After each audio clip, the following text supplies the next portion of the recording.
This is Daniel Kennebrew, and here is our weekly Bible study recap. Last night we talked about the concept of obedience, not delayed obedience, not procrastinated obedience, not disobedience, obedience, and how one act of obedience can lead to future generation success. We looked at the opposite though, because 1 Samuel, look what God told Saul to do. 1 Samuel chapter 15, verse 3. Now go and completely destroy the entire Amalekite nation, men, women, children, babies, cattle, sheep, camels, and donkeys. God said, annihilate everybody. Everybody got to go. That's what God said. Everybody got to go. But what did Saul do? Nah, I'm going to keep certain things. I'm going to keep the king. And you know what happened 100 years later in the book of Esther? The Amalekite nation raises up again through a man named Haman who wants to destroy the whole Jewish nation. You know what that means?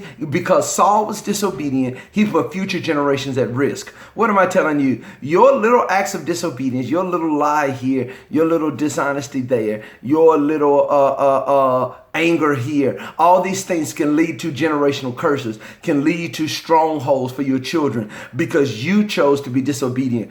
Tony Evans said it this way: what you don't conquer, the next generation carries. Think about that. What you don't conquer, the next generation carries. So don't set up your children, your community, your church to deal with your issues because you refuse to be obedient to God. Obey God, even when it doesn't make sense.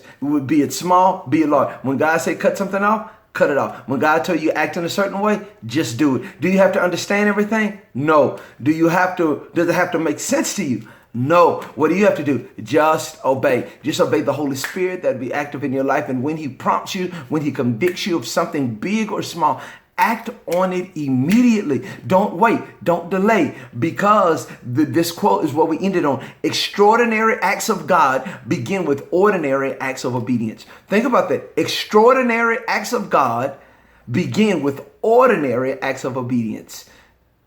Do the small things, and God will handle the big things for you. Have a great week. Go do something small in obedience. Bye.